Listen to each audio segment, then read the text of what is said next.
Hello and welcome to the That's So Craven podcast, your one-stop shop for all things Fulham. We are back after the international break. It has been a long one, but we're back now to talk all things Fulham.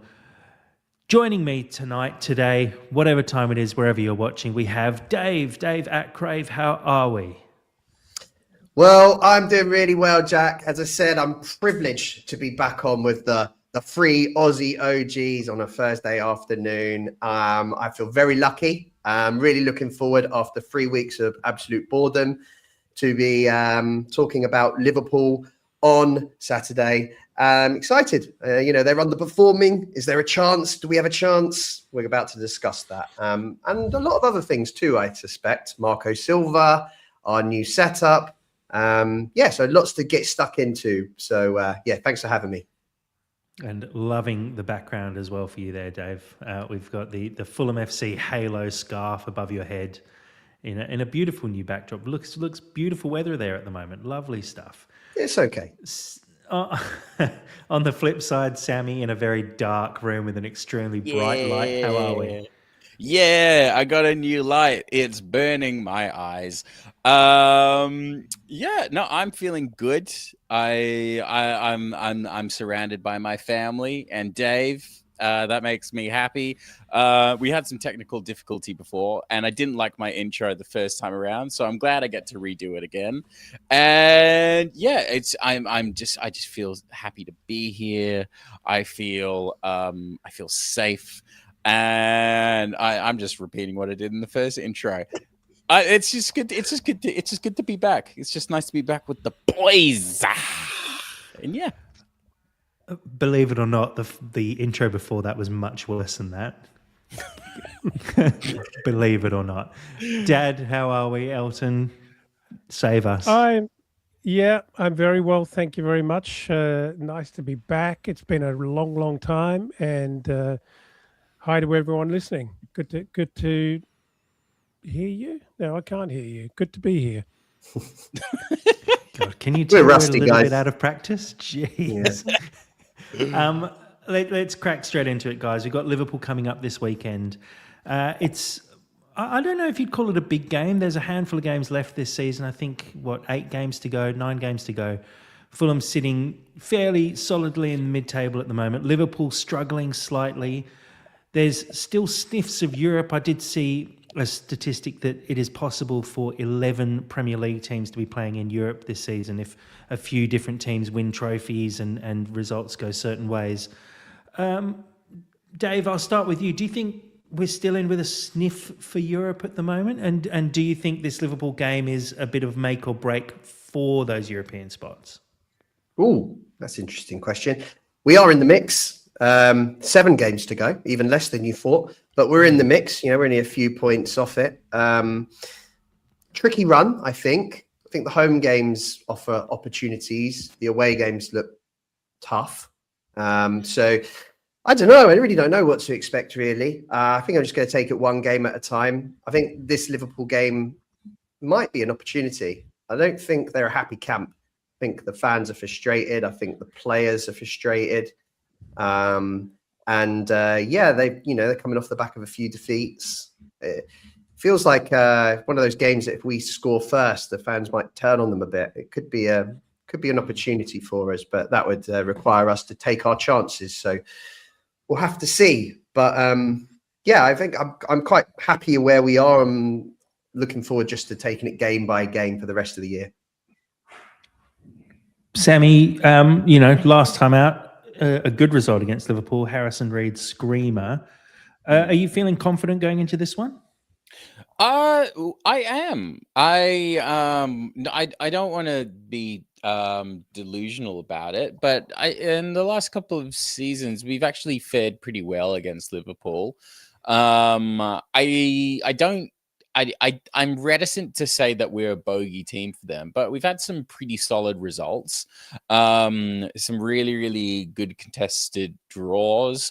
So I'm quietly confident that we might get a result out of this one. I'm not necessarily saying we can pull off a win, But I think we can actually give them a pretty solid game. Our players who went off to international, I think, had a bit of a less intense experience to the Liverpool players. So I think we're a bit better rested. I think the squad has kind of kept its cohesion a little bit over this international break. And I'm not saying that we're poised for an upset, but I think we can do something. And it's always a good game against them. So yeah, I'm going in quietly confident. Dad, echo those thoughts. No, not really. To me, this is quite an unpredictable Fulham side. They're inconsistent. The one thing I think you can say is they do still tend to get up for a big game, and as difficult a destination as Anfield is, I think you wouldn't be a professional footballer worth your salt if you didn't relish that challenge. And I think, as Dave made an interesting point, I think if you did score early or first, that might be an interesting vibe at Anfield, and I think they could be quite vulnerable to that.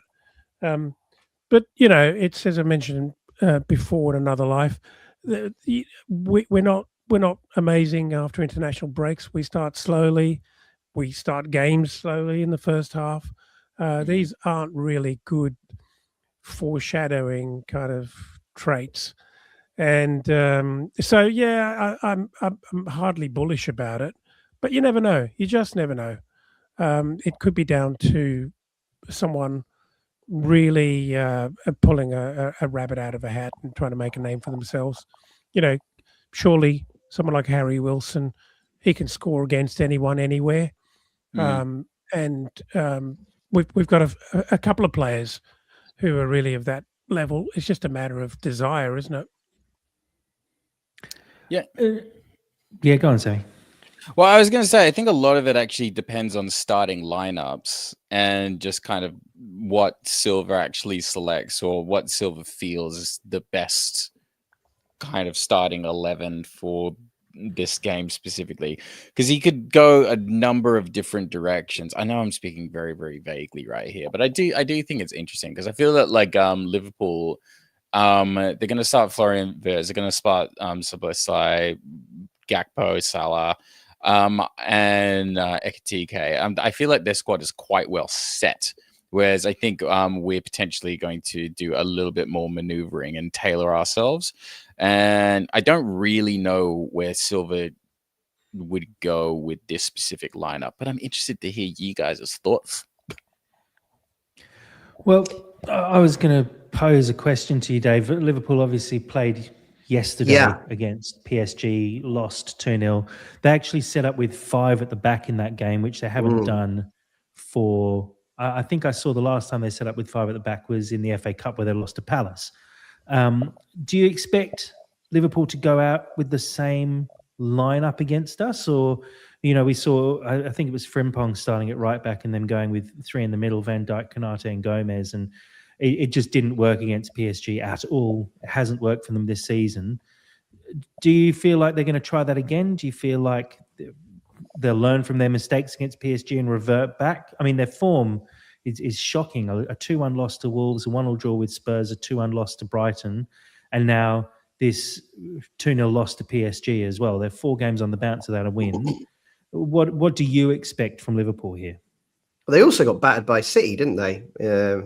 In the Cup? In the FA Cup. I don't expect them to play 5 at the back against us. I think they'll revert back to a 4.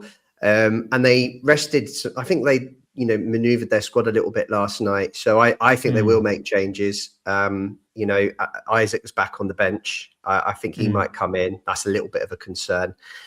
Salah didn't start. He didn't even feature at all last night. So you'd expect him to come back in via us. Gakpo was on the bench. Curtis Jones was on the bench. So I think it will be a completely changed Liverpool team. But I think it will be 4 at the back, and they'll be trying to win this game because they're drifting in the league a little bit now. and falling out of the Champions League places. As I said, it's a bit of a disgruntled camp. Slot will be desperate for a win, and I think a loss will put him under a huge amount of pressure, especially now it looks like they're perhaps going out of the Champions League. Mm-hmm. Yeah, and I wonder what kind of a effect losing Alisson in goal as well is. Obviously a class keeper. I'm not even going to try and pronounce. I think it's Mamadashvili. Yep. Is their backup keeper who, I mean, he's obviously not a terrible keeper, but the results just aren't really in his favour at the moment. Since Alisson's been out injured, this Liverpool team have, struggled quite considerably. They're struggling to score goals and they're struggling to keep clean sheets. Dad, I mean, we talk about the influence of single players on teams. Do you feel like maybe with Salah having announced his departure, Alisson, who's been a key to their success over the last couple of seasons, also being out of this team, and look, players like Isak, who's been sort of in and out through injury and through selection decisions, do you feel like maybe having those key players unavailable to Liverpool at the moment is something that we can exploit, because there is a little bit of conjecture as who's going to be starting each week? Well, I think all of what we've been saying really points to the fact that there are some vulnerabilities there, and there are many and sort of varied. But the big question as to whether we can actually take advantage of it, and do something early and actually look like we're up for it. This is a bit of a schizophrenic Fulham side, and it has been really for some time. Incredible on our day, and it's not a matter of us being bullies against poor teams. It's actually rarely us performing brilliantly against poor teams. It's more likely that we step up and actually do kind of what we look like, or what we are capable of against the better teams. So, Jack, honestly, I just cannot call it. There's just too many kind of weird variables that I couldn't predict what this Fulham side's going to do. I really can't. Well, sort of leading into the next question, I'll throw to you, Sammy. There's few injuries at the moment for Fulham, which is fortunate. Kevin obviously out for the season. Kenny Tete almost was back just before the international break, is likely to be fully fit and available. Calvin Bassey withdrew from international duty with a back injury. We're not 100% sure on his standing at the moment. I would say he's probably not going to be available. How do you see Silva lining up, knowing that we have basically a full squad? And I think the internationals finished a while ago as well, so we should have the majority of players having been back in the country and training with the team for the last couple of days at least. I think he will probably, I don't want to say he'll play it safe. I mean, they usually what is safe for Silva at the moment as well? Well, in this scenario, I think it's Diop. I think it's Diop in for Bassey, just to be a little bit more comfortable there. Or actually, no, it'd be Cuenca, wouldn't it? Yeah, I think it'd be Cuenca, which I'm not mad about. I mean, I've sung Cuenca's praises all season, so I'd be quite happy with that. I'm quite happy with Castagna as well. Up top, I think it'll definitely be Jimenez over Muniz, because Muniz just isn't where we need him to be just yet. I think it's Wilson, and I probably would be Bob. If anything, I feel Bob is might be a little bit out of his depth. Yeah. I think that's probably where he'll go, though. And frankly, I think Silva is quite good at picking starting lineups, which I don't necessarily agree with, and then seem to succeed. So I kind of foresee him picking a lineup which I'm not necessarily that happy with, and potentially doing a couple of changes which will frankly upset me in the moment. And I'm kind of expecting to be proven wrong. I don't necessarily think he's going to do something rogue like start Kenny or something like that. But was Josh King potentially going to start? I'm not sure. I'm actually not sure between like King and Smith Rowe, possibly King, but if he went Smith Rowe, I could also see that as well. I'm not entirely sure. Do you want a hand, Sam? No, I've just finished my point. Please take over. Yeah, just take over. Like, this is the public forum. Look, if Kenny Tete is fit, he's got to play. I would be scared with Castagna facing up to someone like Gakpo. That to me would be terrifying. And you know, not to be dark on Castagna, he's a good player, but Kenny Tete is he's a combatant, and we need him against big sides like Liverpool. I would not be unhappy about Cuenca coming in. I'm missing what's his name? God, my brain's gone. I haven't done this for a long time. I'll move on from that. What I was going to say was I feel very bad for old mate being out for the season with a foot injury. Yeah, I feel bad for him. The green shoots there, and that was starting to look like what we always hoped he would be. But at least we do have alternatives. There's one place on the pitch where we've got some alternatives, and Perry Wilson's fit and firing. He, as I said before, he can do damage against anyone. So yeah, I don't know. It's all about the desire. I think it seems to be a problem for me with Marco being able to fire this team up and actually get them hungry for the majority of the game. So I think that's a problem. Dave, where would you go with this one? So I think, it all depends on injuries. We'll find out in under an hour what the team news is. The training video suggests that Bassi is in training. I know he pulled out of the internationals for back injury, but I think if he's fit, he'll start. Kind of with Elton, you pick Tete over Castagna every time, but Castagna had a decent game against Burnley. I have to say, I'm not his biggest fan, but I thought he played quite well. And often when players do that, they keep their place. So there is that possibility, particularly with Kenny being injured. So I'm kind of not sure where to go on that one.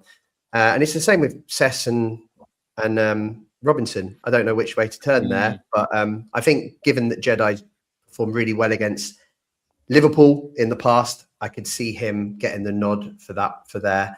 And then further up the pitch, I think Berger and Lukic will likely start. Berger and Iwobi will likely start. We just haven't seen enough of Lukic recently. I'm not sure he's fully fit. So expecting Berger there.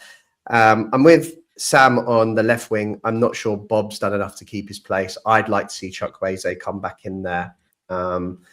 I do think, however, King has. I thought King had an excellent game against Burnley, and I think Silva will keep him in for that one. And he also got a man of the match performance for the under-21s England. So I think Silva will ride that wave, and I think he'll be one of our biggest threats on the day.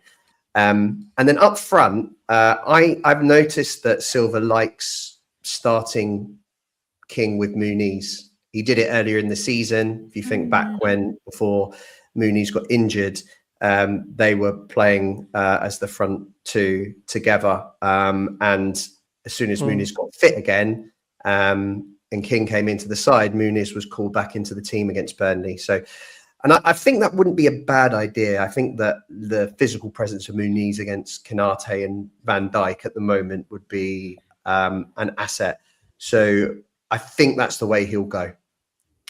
I would really enjoy Chukwueze, Muniz, Wilson, King. I would love that. I'm just not sure if he's going to do that. I feel that Jimenez's record at the moment with penalties and just frankly his overall consistency probably edges him for Muniz. But I can totally see your point. Yeah, I think it's actually not that simple to try and work out how Silva's going to go with this one. I think there's lots of potential changes he could make. There's lots of arguments to be had. Do we? I mean, we've obviously covered it all, but it's between Muniz and Jimenez up front. I think on the wings, like you've said, Bob and Chukwueze are probably fighting out for a spot there. I think Smith Rowe has had one of his best seasons in a Fulham shirt, but Josh King has played very well recently. It's hard to drop either of them, really. So that's quite a big decision. Additionally, could you drop one of them back a bit further? But then that's sort of dislodging Iwobi, who's generally played quite well all season. Sander Berger, I thought, has had a couple of very good games for us as well and starting to look like the player we sort of signed from Burnley, who was player of the season at Burnley and player of the season at Sheffield United before that as well. Yeah. So it doesn't feel simple to me, at least. I think I would understand if Silva made multiple different decisions that I didn't agree with, but I don't think I could really dispute them or debate them too hard, because I think there's a lot of players who are pushing for a selection and actually justifying that selection as well. So it's going to be interesting to see how it goes out. Now, we do often see Silva in games like this go to 5 at the back. Obviously, Liverpool played 5 at the back yesterday. Are we expecting that to maybe happen in this game? We could see Sessegnon playing at left wing back and Tete right wing back. Or he quite likes Castagna at right wing back, actually. And then you can utilise Diop, Anderson and Cuenca and maybe try and nullify that dangerous Liverpool attack. Dave? It's possible. I don't think so. We haven't played the back 5 in a while. So I think he will start with the usual 4-5-1.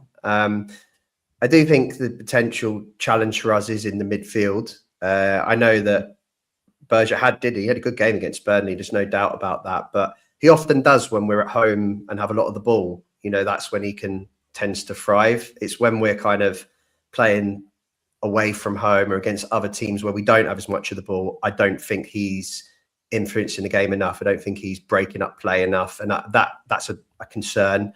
Iwobi can blow a little bit hot or cold at the moment in his performances. And Josh King, for all his kind of endeavour and skill and talent, is a little lightweight. So Liverpool can put out a fantastic midfield trio of, Szoboszlai, workhorse like Curtis Jones, McAllister. These are all quality players. And this is the concern for me is if they can get on top in that and put us under pressure, we're going to have to defend resolutely to kind of keep them out and be very clinical up the other end. But yeah, whether we're in a 4 or a 5, it's not going to change that midfield trio, really, is it? So I think it's a shame Lukic isn't ready for this one, in my opinion. But we are where we are. But to answer your original question, no, I think we'll stick with what we've been playing recently. I'd actually like to see Sess. I'd like to see Sess play over Robinson, to be honest, even in 4 at the back.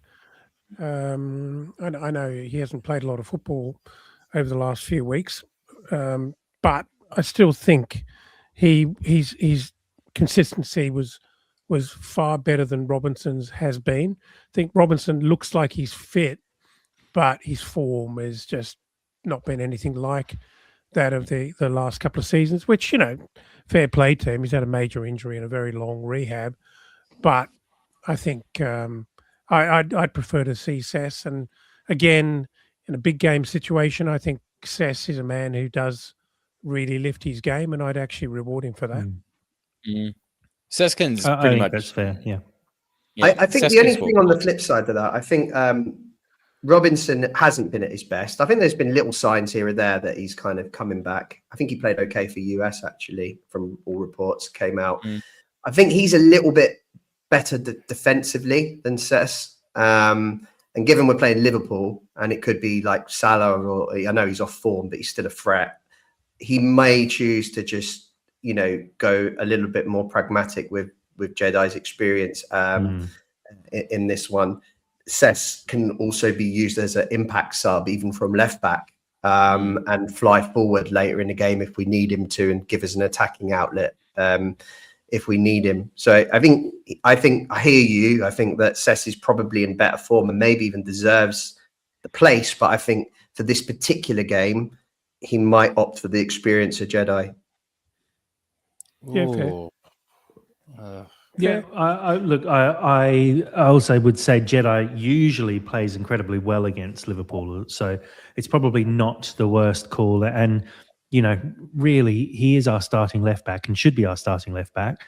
Cess is performing incredibly this season, but if you had to pick one of them to start, it should be Jedi 9 times out of 10. Off the back of Having Go said on. that, though, Jack, and both you and Dave, I actually think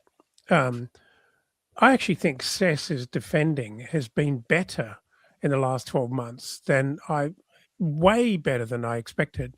Yeah. To be fair to him.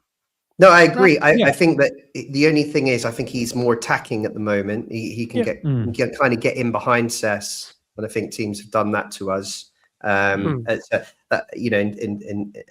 why I see Cess more featuring maybe at home games where we're trying to take the game to the opposition. It's just my own view, but I hear you. I think everything that you're saying about Cess is true. He's been proved as attacking and defensively, but I just think I think Silva might just go with the experience.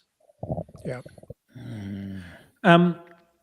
Before I push everyone for a prediction for the game, it's a rough little run we've got. Like we said at the start, 7 games to go this season. If we look at our next 4, Liverpool currently in 5th, followed up by Brentford away, who are in 7th, Villa at home, who are in 4th, Arsenal, who are top at the Emirates, and then Bournemouth after that at home. That takes us through to 36 games played and into the last 2 games of the season.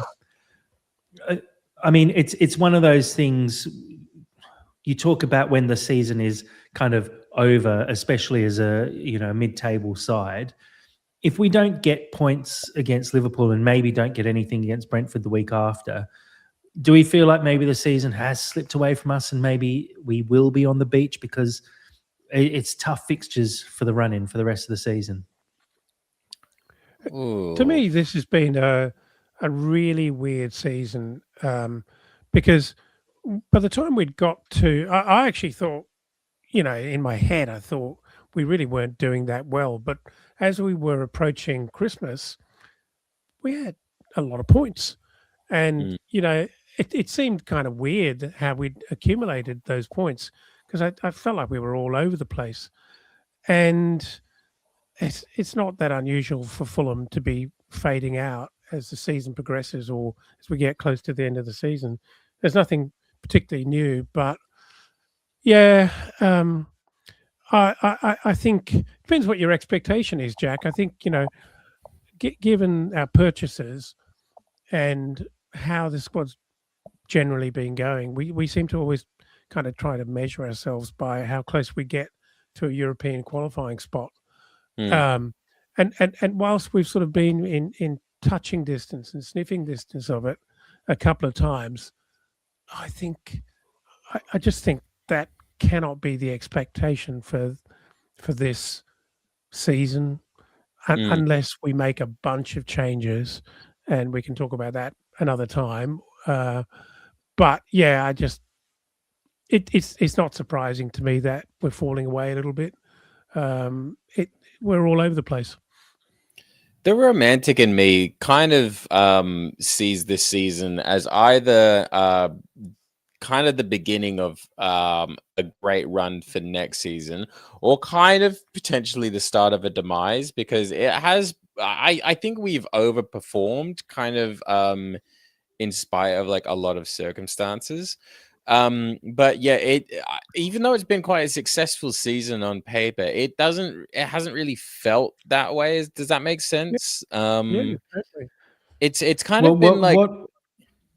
I was going to say, what makes this season a successful season then? We're currently sitting in 9th.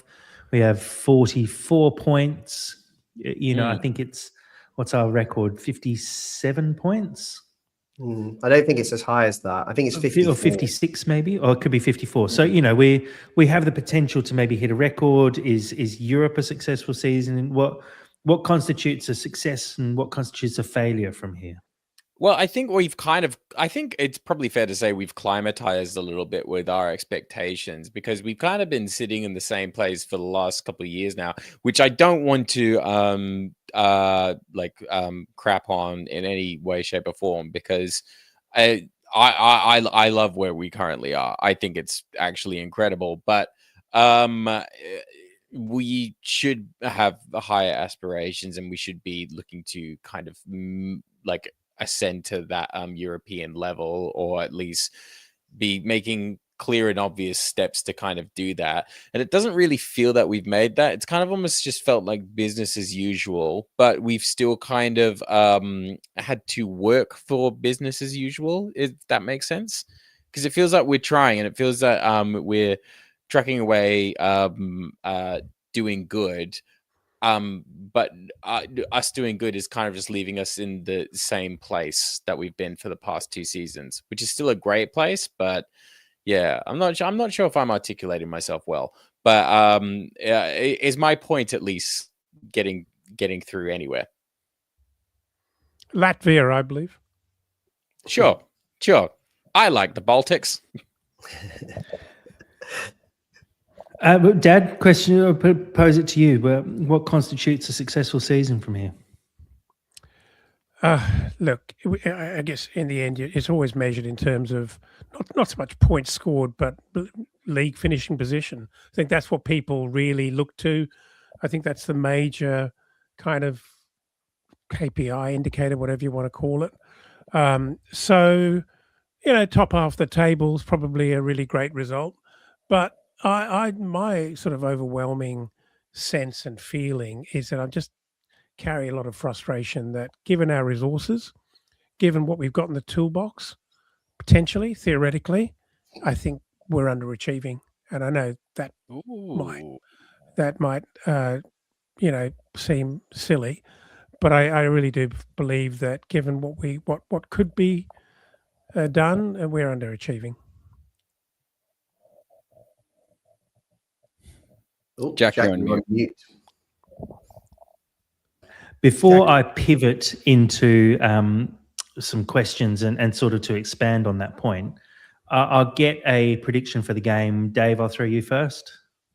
Versus Liverpool. We're back on that one. I would say I've already made my prediction on the Discord predictor. So if you haven't yet, everyone watching, get on there. We do the predictions, and there's no prize or anything. It's just respect. You know, lots of respect if you get it right. And I've gone with Liverpool 2, Fulham 3. 2 goals for King and a goal for Muniz. Whoa. So there you go. 3 points at Anfield. Wow. I feel like you know what. I feel like you know exactly what time those goals are going to be scored as well, Dave, but just not letting on. You said that was We much. can get into that detail if you like, Elton, but I think we've only got a certain amount of time on this show. Sammy?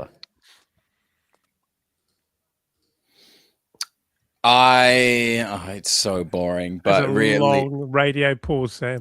I know it was. I like to let the people simmer. No. They'll get it when they get it. It's really, really boring, but I do think it's going to be 2-2, which is like our favorite result against Liverpool. But I'd love for it to be a 1-0 or even a 2-0 or Dave's 3-2, which I think is which would be amazing. But I think it's going to be 2-2. Dad? Yeah, look, Liverpool are the team that break our hearts, and they break our hearts late, and they normally win with a couple of worldies. So we will actually do the unthinkable, score first. Liverpool will equalise, and then they'll in injury time they will break our hearts. And I believe, unfortunately, we will lose 2-1 Liverpool. I'm going. Yeah, I reckon. Jeez. I reckon I'm feeling 1-0 Fulham. I think our season feels incredibly over in my head currently, and I think this is going to give me that push and that energy for the rest of the season, and then we're going to lose 3 games on the trot after this. And it's all going to be a flash in the pan.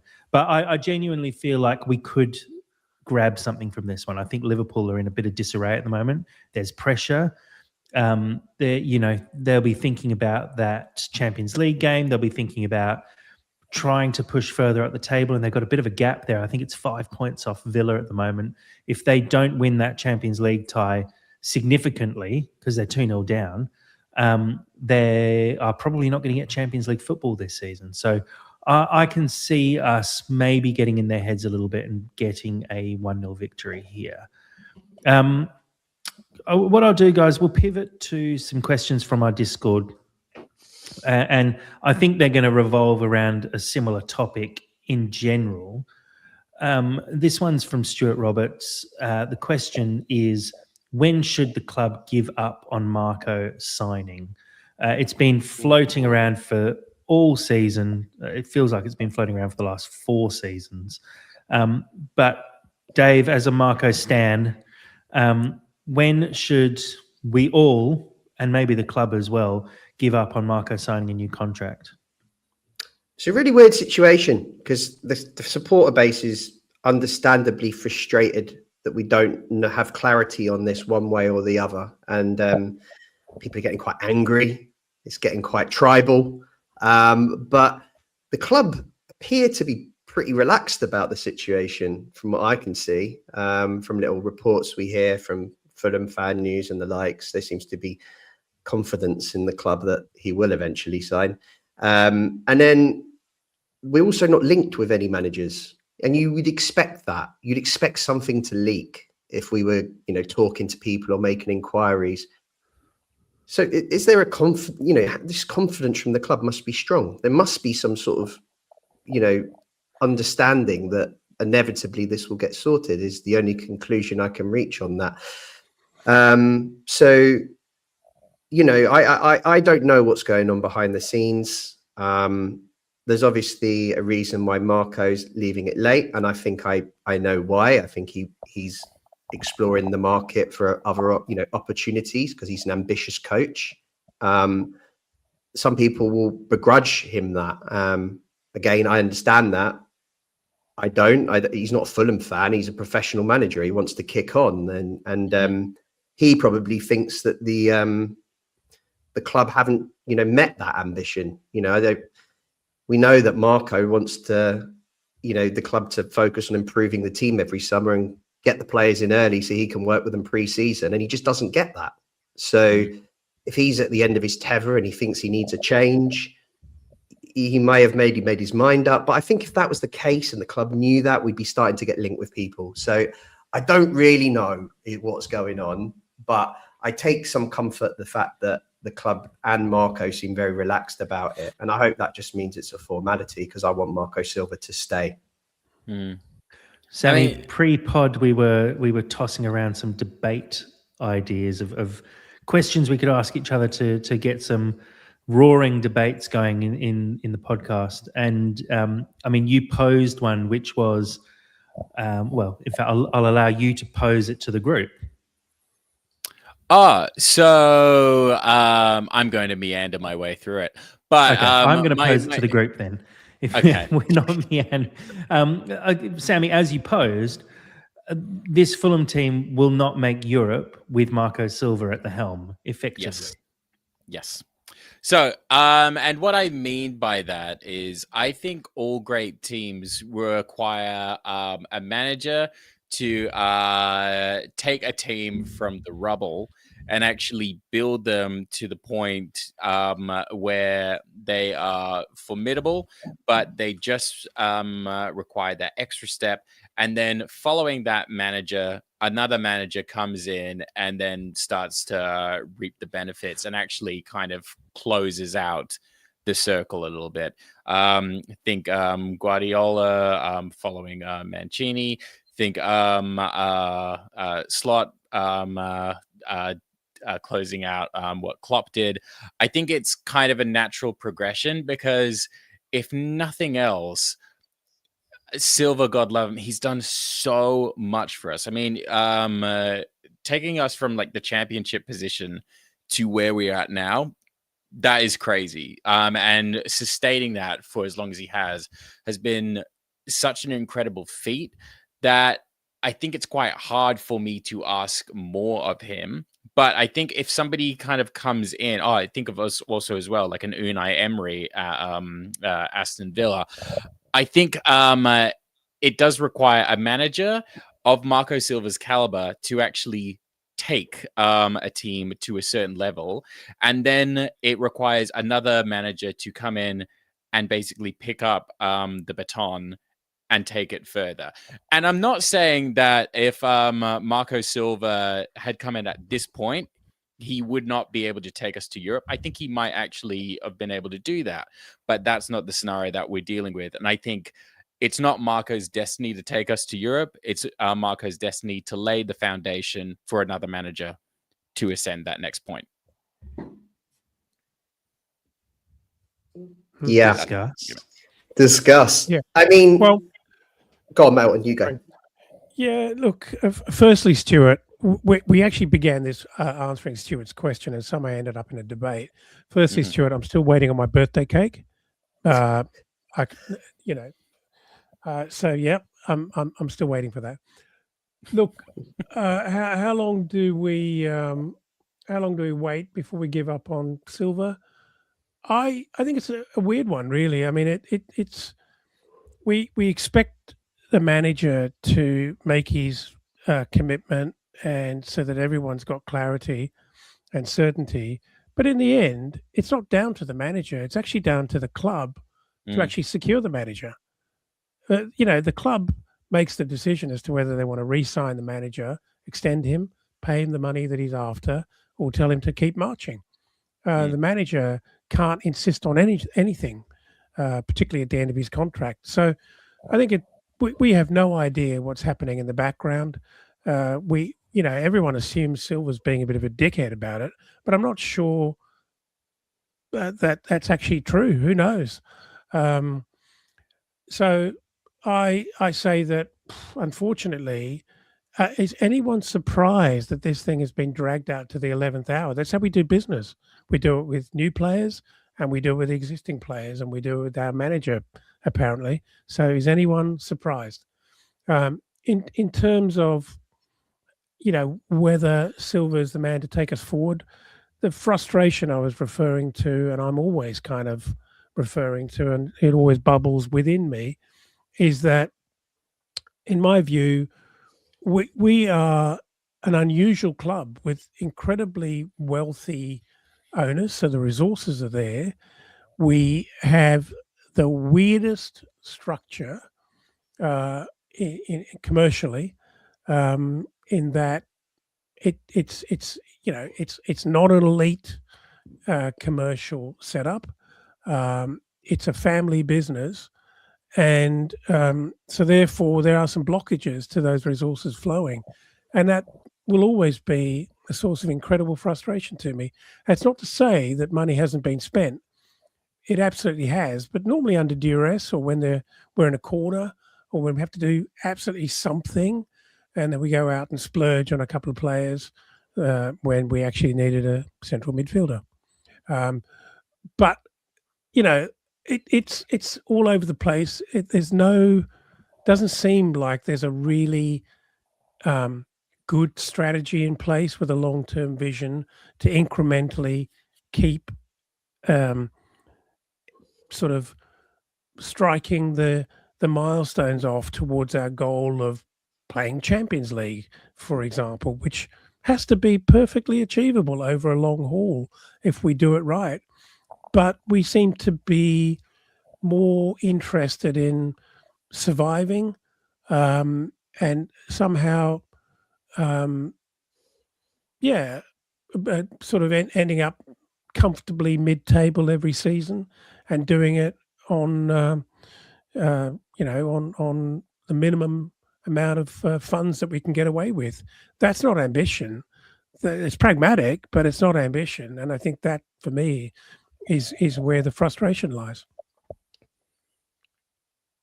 I would just like to see, a summer where Marco isn't spitting feathers in his press conferences in August because the team we haven't done our recruitment on time. I think if we want him to kick on, that's how he's telling us is the way in which we do so. Let's make our improvements in the summer. Let's get them in early. Let's work with them pre-season, and let's start the season strong. I think that's been his push from the start. Those things never happen, Dave. Those things never happen. Well, never happen. To jump in on that though, if Marco hasn't signed a new contract, what kind of player is going to join a club not knowing who their next manager is going to be?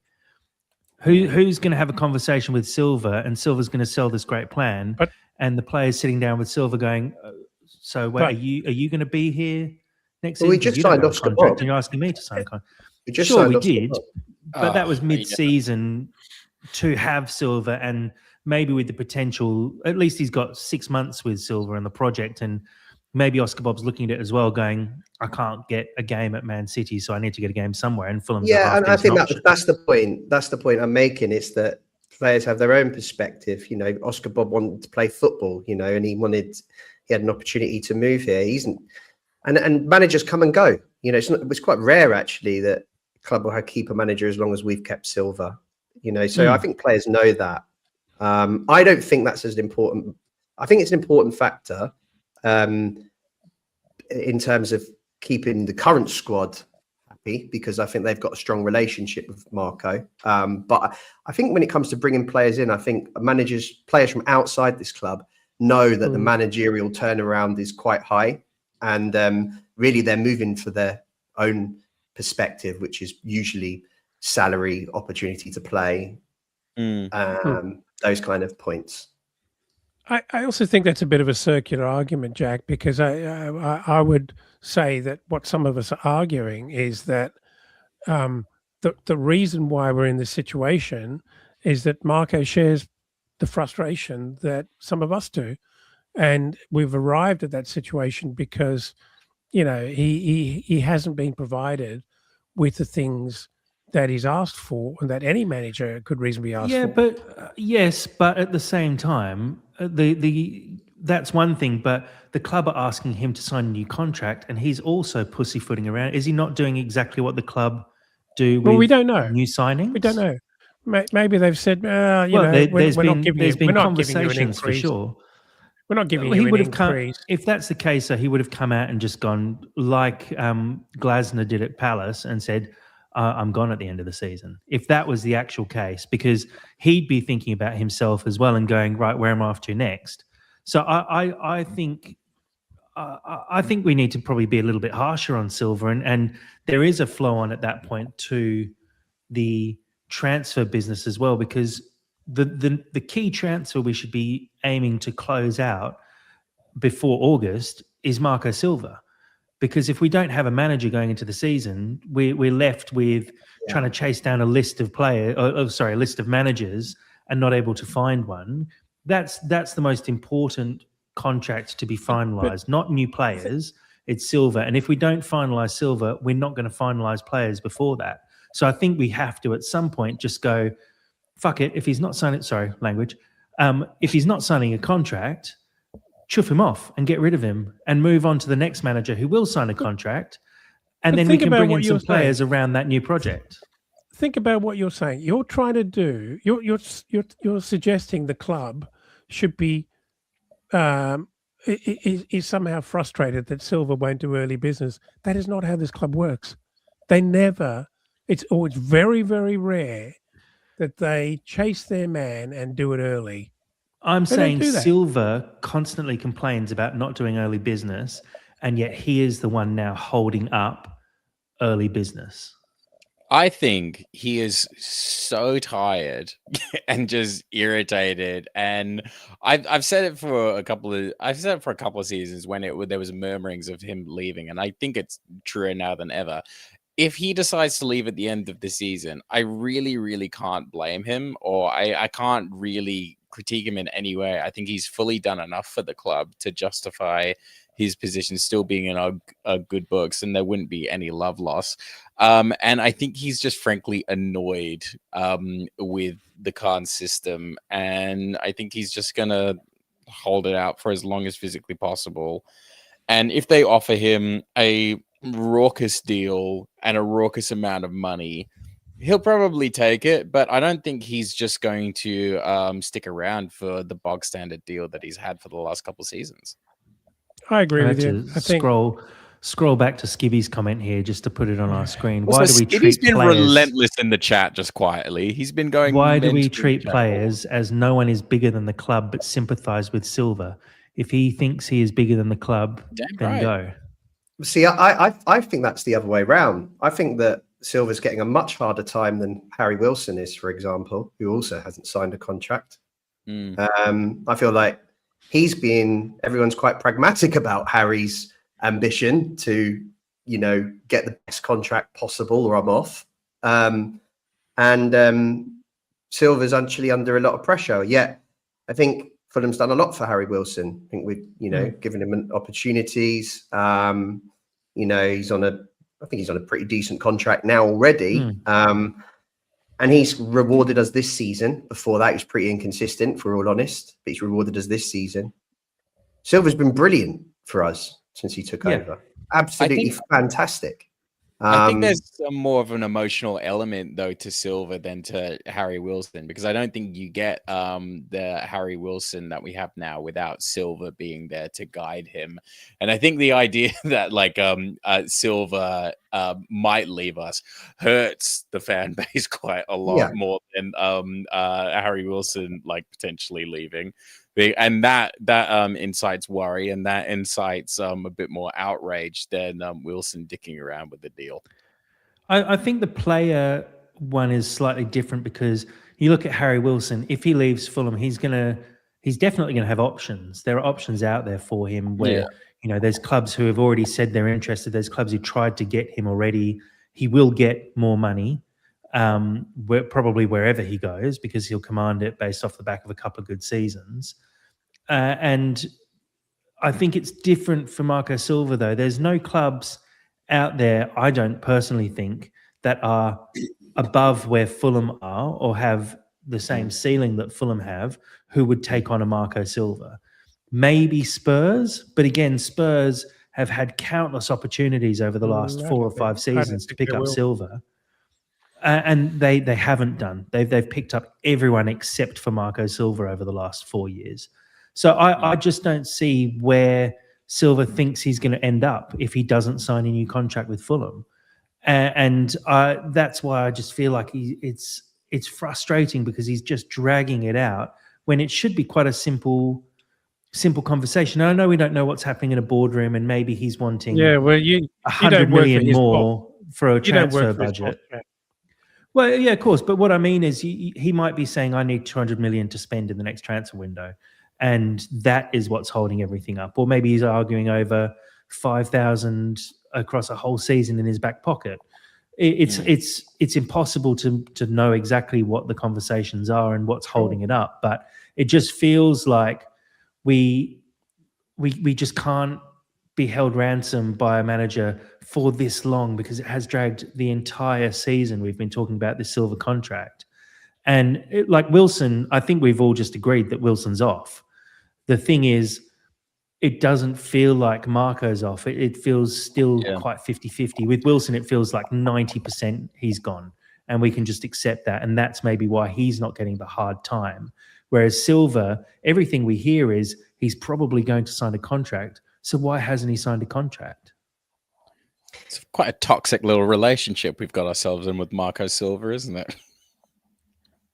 Yeah, it's a tricky one. And as I said, we don't know the ins and outs of it. I guess it just comes down to what do we want as fans? I think some people are a bit bored, if I'm honest. I think there's a bit of boredom that's crept in. We've been pretty mid-table, stable. Okay, we've made some cup quarterfinals, but there's now a growing expectation that we need to progress to the next level, which I think is very difficult under our current resources, personally. if you gamble and you take that, you make that change, yeah, it could work. Of course, it's possible it could work. In fact, you only have to look at someone like, I think someone just mentioned the group, Brentford, who've moved on from an experienced manager, brought someone else in. It looks like they've improved this season, but there are ample examples of where it doesn't work.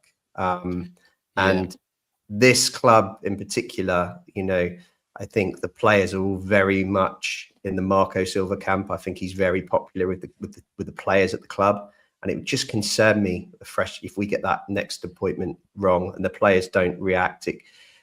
We could very easily decline. So I just think, I think it's for the club really that they're the ones that need to kick us on. Not, if they can back Marco, get the business done early that he wants, then maybe we've got an opportunity to do better. But I think he's a brilliant manager. I think he's done a fantastic job for us. And if you want to keep ambitious people in your business, then you need to show them that there's opportunities to grow. And that's probably why he hasn't signed yet. I think on just on the opposing argument to that, I think growth does actually require some form of sacrifice and some form of risk. And I completely understand what you're saying. But I think we have reached the glass ceiling of Marco Silva.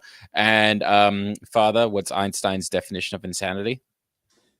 Yeah. Wow, that was actually more for the listeners, but anyway, it's doing the same thing over and over again, but expecting the same result.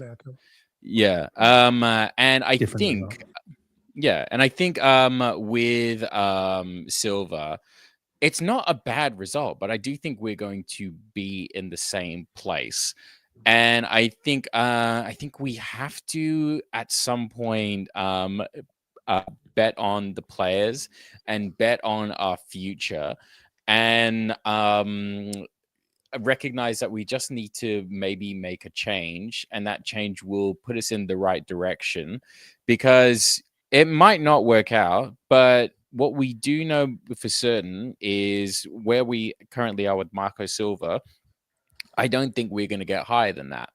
And I think with someone else, we might go lower, but we also might go higher. And I think we have to take that risk. I guess, Sam, though, it depends if you think that we're underperforming, overperforming, performing to the level. I mean, if you look at performing to the level, I genuinely think we're performing to the level. I don't think we're underperforming or over. But if it depends how you measure that. If you look at it like things like the revenue the club creates, then we're in the bottom half of the league. If it's squad wages, the wage spend that the club makes, we're in the bottom half of the league. If it's on squad value, we're in the bottom half of the league. Yet we're constantly mid-table with Marco and pushing, cup quarterfinals every season. So and that's what I determine we're overperforming. We're overperforming. I don't disagree with that. But I want us to be higher in the table, and I want us to be in Europe spots. Yeah, and I think that's what I'm saying. I think the club need to. That's for the club. The club need to provide the resources to take to that next step. I think if you've got an overperforming manager, then you need to be careful. And I think that's why the club aren't cutting ties now, because I think they would ideally like to keep an overperforming manager and show him that they can, back him and take him to the next level. I think that's what this whole Pepe thing's been about. Trying to get this guy in early mid-season is just because they're trying to show Marco that they will, they're going to do the business this year, and they're going to, make the team better to, show him that we're ambitious. Whether it's too little, too late, I don't know. Is it possible that the taboo conversation that no one seems to really want to have or go there is that maybe Marco isn't the one who's reached his ceiling, but the Khans actually have? Oh, well, I feel like we talk about that quite often. Maybe, possibly, but I think unfortunately there are regulations and restrictions in place that don't allow Fulham to actually take that next step. We can't. How do we bring in more revenue? We've already built a massive stadium that we're having to pay off.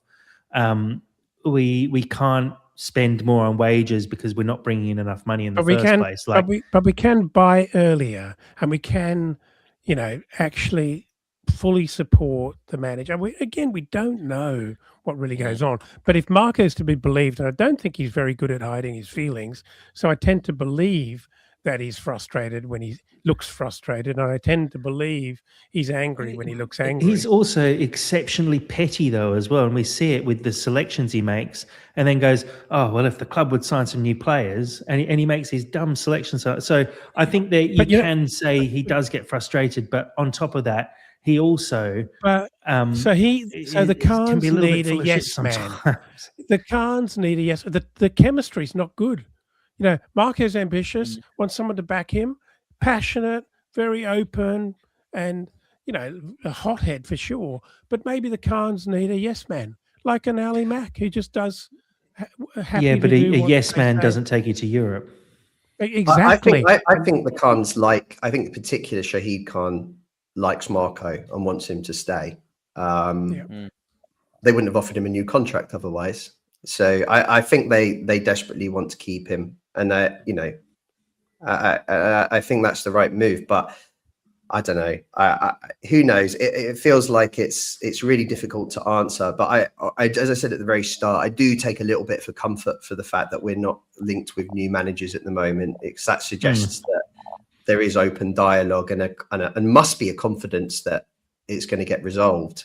Because otherwise, we're being very naive. And I wouldn't put this past us either if we're not starting to look at backups in case Marco doesn't sign, and we're just sleepwalking into a massive issue come July. We have a fantastic belief in able to pull things out of the hat at the last minute, David. Yeah.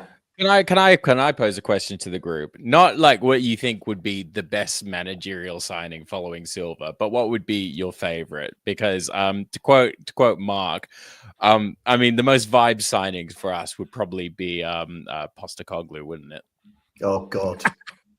Like that would it could be a train wreck, but like it would just be just for like one season. It could be completely chaotic, but it could also be amazing. Everyone would get injured. Everyone would get injured, but it could be incredible. Yeah, I have no idea who you would throw in the deep end. I think in a weird, kind of horrible way, Fulham feels like a little bit of a poison chalice at the moment. You're going to come into a club as a new manager with a decent enough squad, but a fan base and probably ownership who are saying you come in and you take us to sixth, and it's going to be a very tough job. I think the next manager is potentially cooked. Yeah, it's going to be very difficult. As you said, the expectation of the fan base is to kick on now. Everyone wants Europe, and we're asking. We're going to be potentially asking someone to come in from July the 1st. Could have lost Harry Wilson, could have lost Raul. That's best part of 20 goals and 10 assists this season, into a dressing room that's had a settled manager for the last 5 years. And the expectation is going to be, to move on, not decline. They'll have to start strong, because if they don't, as Jack says, they won't get long. The Khans have been ruthless in the past when they don't think it's the right man. And I think we forget that. Look at Jokanovic. He got promoted, had a bad start to the Premier League season. He was out the door in November, and then it was into Ranieri. And then it was Parker. They've made some horrible appointments over time. That's a great point, Dave. That's actually a great point. How can we be so confident that if we can't secure a deal with Marco, because either he doesn't want to stay or we can't give him what he wants, that we are actually well placed to sign someone better? I don't have a lot of confidence in that. Well, to be fair, when we signed Silva initially, I don't think anybody had that high expectations for him. I think we had the higher expectations for like Ranieri. But we're in the Championship. Yeah. But my point is, maybe they won't sign somebody as high profile as like a Graham Potter. They'll hire like somebody completely random, like they did with Silva, even though Silva's not incredibly random, but just somebody a little bit left of center that's looking to prove themselves. I think they will benefit off of the back of a manager that's genuinely looking to prove themselves in Premier League in the exact same way that Silva did. Oh, I think that's what they'll be pretty looking for. risky. That's pretty risky for Fulham. High risk, high reward. That's not their game. Unfortunately, it's high risk, exceptionally high debts when you get relegated the next season and the club ends up going into administration. Anyway, on that bright note, I think we can probably wrap it up for today, guys. We'll obviously be back into the football this weekend with the Liverpool game. Very much looking forward to finally seeing Fulham pull on the shirt again. It's been far too long. It feels like it's been forever. Guys, thank you for joining tonight. Dave, thanks very much. Yeah, cheers for having me, Jack. It was brilliant to be back on a podcast for you guys. It's reminiscing from a couple of years ago where it was a lot more regular. And hopefully we can be more regular now. And now that we've set up the new system. So Monday, we're hoping to do After Dark, and Monday will be the new After Dark day featuring Skibby and Mark and Mary and Mike Levy and Mike the Traveller. So yeah, it's quite exciting. We're into a new era. We've got a lot planned as well for next season, which more news soon. So yeah, thanks for having me, and looking forward to my prediction coming true on Saturday. Fingers crossed. Dad, thanks for joining. Thank you. Clearly no rust on these wheels, but yeah, it's been good chatting to you guys, and I look forward to getting back into it, to be honest. And let's just say come on, I have to scrub the internet of the accidental 10-minute live video where it's only me talking. That's how rusty we were. That'll be for the classics archive, Jack. Yeah, the bloopers at the end of the year. That's how rusty we were. And Sammy, thank you for keeping your girlfriend up all night by podcasting next to her while she's in bed. She's done pretty well. There was one point where she was up and awake, and then she's passed out again. She looks that was she's probably during the Marco Silva chat. Probably. Yeah, your charisma.